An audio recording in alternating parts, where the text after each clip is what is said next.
اشفت بھائی آپ سے شروع کروں. یہ خواب جو ہے اس کے اوپر دو تین لوگوں کے بڑے اہم کام ہیں. اگر ویسٹ میں دیکھیں تو فرائڈ جو ہے اس کا بڑا کام ہے. اگر اس طرف آ جائیں تو امام جعفر صادق کا بڑا کام ہے. امام ابن سیری جو ہیں ان کی کتاب جو ہے وہ ایسا کوئی گھر نہیں ہوگا شاید جس میں نہ ہو. لیکن ایسا کمال کام ہے کہ تینوں کے اندر جو سائنز ہیں یا جو سمبلز ہیں وہ کم و پیش ایک جیسے ہیں. یہ بڑی حیرت کی بات لگتی ہے آپ کو؟ یقیناً. بسم اللہ الرحمن الرحیم. انسان جب سے پیدا ہوا وہ جستجو اور تحقیق اس کی فطرت کا ایک لازمی حصہ رہا. بہت ساری چیزیں فلسفے سے آگے بڑھ کے پریکٹیکلی نظریاتی سائنس کے دائرہ کار میں آ گئیں. ٹھیک ہے, یہ اچھی بات. مگر فلسفے سے ہٹ کے سائنس کے دائرے میں آ گئیں. ورنہ اب تک ہم انسان اور تاریخ انسان نظریاتی اور فلسفیانہ مشکافیوں میں الجھی ہوئی تھی. اور زیادہ تر ہم جو بیس کرتے تھے وہ مشاہدات پر کرتے تھے. اور مشاہدات کے لیے انسان کی نظر ہوتی ہے. اس وقت تجربات لیبارٹریز نہیں تھیں, تو انسان کی نظر ایک حد تک دیکھتی ہے, اس سے آگے نہیں دیکھ پاتی. اس کے آگے جب نہیں دیکھ پاتی تو وہ پھر اندازے اور قیافے ہوتے ہیں. یہ خوابوں کا مسئلہ ابھی تک یہ فلسفے کے کندھے پر سفر کرتا ہوا ہم تک پہنچا ہے. فرائڈ کی بات کر لیں آپ تو اس نے زیادہ تر فکری طور پر فلسفیانہ طور پر اس نے جو سمجھا اس نے بیان کیا. امام ابن سیرین سے زیادہ نفسیات کی زبان استعمال کی ہے. وہ بھی فلسفے کا حصہ ہی ہے. نفسیات جو ہے, نفسیات سائنس ہے, لیکن یہ اس حد تک ابھی خواب اس سائنس تک نہیں پہنچ سکا کہ اس کو پریکٹیکلی کسی آلات کے ذریعے سے یا پریکٹیکلی جس طرح آج ماں کے پیٹ میں الٹرا ساؤنڈ کے ذریعے سے بتا دیتے ہیں کہ آپ کا بیٹا ہے یا بیٹی ہے, تو اس طرح کی کوئی سائنس ابھی خواب کے بارے میں نہیں ایجاد کر سکا کچھ کہ وہ بتا سکے کہ یہ خواب کیوں آتے ہیں اور خواب کیوں مختلف ہوتے ہیں, خوابوں کی نوعیت کیوں آغا جی. ابھی تک تو سائنس یہ بھی نہیں بتا سکتی کہ خیال کہاں سے آتا ہے. خواب آنی تو دور کی بات ہے نا. میں عرض کر رہا ہوں, آپ نے میری تائید فرما دی کہ ابھی تک سائنس کے اپروچ میں یہ چیز نہیں آئی. بہت ساری چیزیں ہم یہاں بیٹھے دیکھ رہے ہوتے ہیں کہ آج بارش ہوگی, کل نہیں ہوگی, اتنے دن ہوگی, اتنے دن نہیں ہوگی, اور آج کل تو پورے سال کا بتا دیتے ہیں. اسی طرح یہ رویت ہلال کمیٹی کا مسئلہ تھا کہ چاند دیکھنے کے بارے میں کیسے یقین کیا جائے. تو خواب لوگ بیٹھ کے دیکھتے تھے اور پھر اعلان کرتے تھے, لیکن آج سائنس نے ہمیں یہ بھی مسائل ہمارے حل کر دیے. تو آپ کے خیال میں خواب جو ہے یہ سائنٹیفک اس کی ایکسپلینیشن ابھی تک اس کی سائنٹیفک نہیں ہے, لیکن مذہب جو ہے وہ پہلے دن سے اس نے انسان کی انگلی کو پکڑا ہے اور وہ اس کو چلا رہا ہے ہمیشہ کی طرح. اور مذہب کے بارے میں یہ ایک حقیقت ہے کہ مذہب کو یکسر مسترد کر دینا. مذہب مسترد نہیں کرتا کہ خواب کی کوئی حقیقت نہیں ہے. خواب پر بات کرتا ہے, خواب کی ڈویژن کرتا ہے, خواب کی تفصیل بیان کرتا ہے, اور اچھے برے وقتوں کے خواب بتاتا ہے, اور اچھی بری شخصیات کے خوابوں پر بحث کرتا ہے.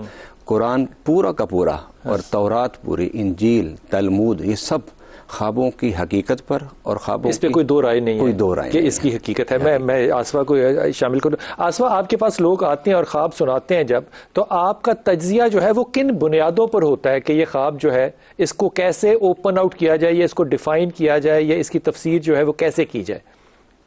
بسم اللہ الرحمن الرحیم. نحمده ونصلی علی رسولہ الکریم. اما بعد فاعوذ باللہ من الشیطان الرجیم. بسم اللہ الرحمن الرحیم. بہت شکریہ آپ نے دعوت دی مجھے.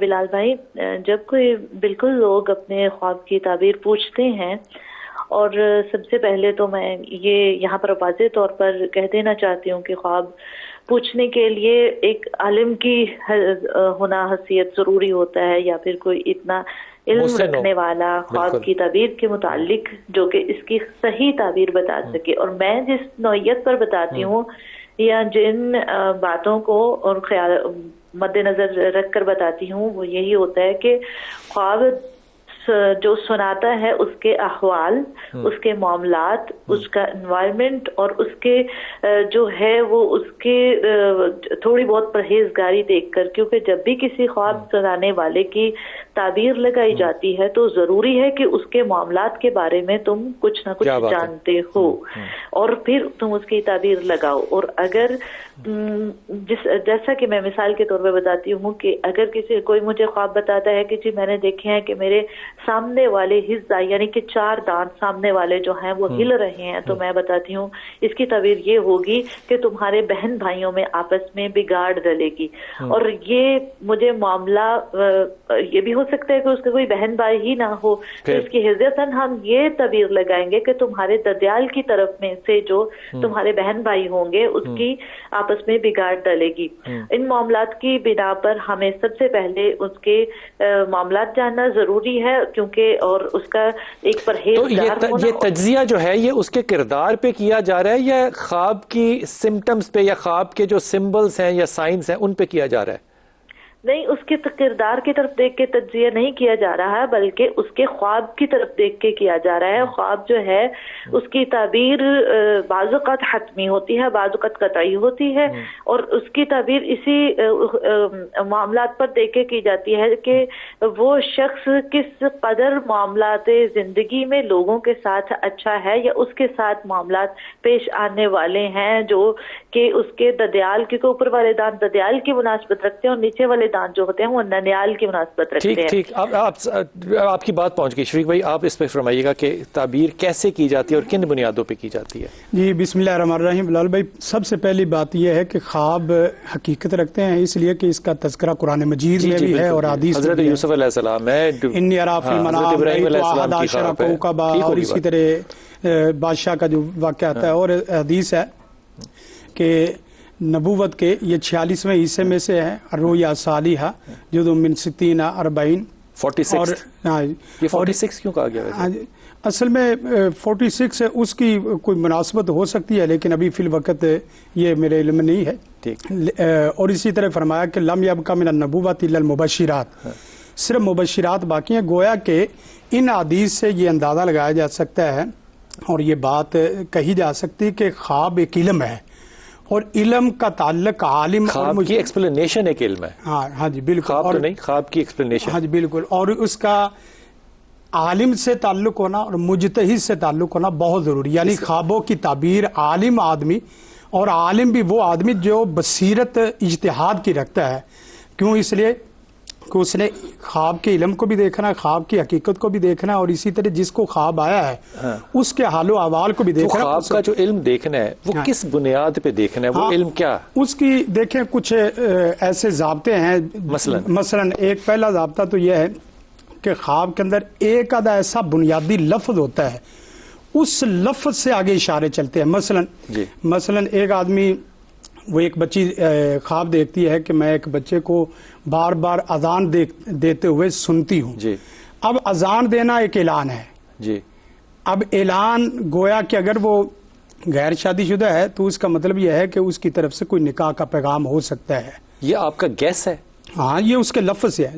جیسے اب دیکھیں جو بادشاہ نے خواب دیکھا کہ انی اراس سبع بقرات سیمانی یا کلون سب نجاب، 8 موٹی گائیں اور 8 پتلی. اب اس میں اصل خواب ان گاؤں کے موٹے اور پتلے پہ کھڑا تھا. اس اجتہاد سے تو تفسیر کرنے والا ایک نبی اللہ ہے نا. ہاں جی لیکن نہیں، اصل نبی اللہ نے وہ پورا اصول دے دیا. اگر کوئی اور دیکھے گا کہ انہی گاؤں کو تو کیا اس گائے کا بھی یہی مطلب ہوگا؟ ہاں نہیں آگے دیکھیں میں دوسرے رأیت احد عشر کوكبا. اب وہاں بھی ایک 11 کا لفظ کھڑا ہے. 11 کے لفظ سے پوری تعبیر جا رہی ہے بیٹوں اور بہن اور والد اور ماں کی طرف. اب اس لفظ کو بنیادی کو دیکھیں گے پھر اس کے بعد آگے پیچھے چلتے جائے گا. تیسری ایک اور مثال، ایک آدمی دیکھتا ہے خواب میں گیا ایک کمرے میں گیا اور کمرے میں جا کے دیکھا ایتیں لکھی ہوئی ہیں، الفاظ لکھے ہوئے ہیں، سنلیاں لگی ہوئی ہیں، کافی سارے افراد ہیں. وہاں میں نے ایک تابوت دیکھا اور ایک سوراخ دیکھا. اب پورے خواب میں آپ ایتوں کی طرف، افراد کی طرف، کلر سکیم کی طرف، کمرے کی بناوٹ کی طرف نہ جائیں. وہاں ایک لفظ اہم ہے وہ تابوت ہے. اب تابوت اور ایک ساتھ سوراخ ہے. وہ کہتا ہے سوراخ سے کوئی چیز چوری ہو رہی ہے. تو وہاں اس کی تعبیر لگ سکتی ہے کہ آپ کو کچھ چیز حاصل ہونے والی تھی لیکن آپ کی سستی اور غفلت کی وجہ سے وہ رہ گئی. اس تابوت کو تابوت سکینہ سے کیوں نہیں معرفی کیا جا سکتا؟ تابوت سکینہ سے تعبیر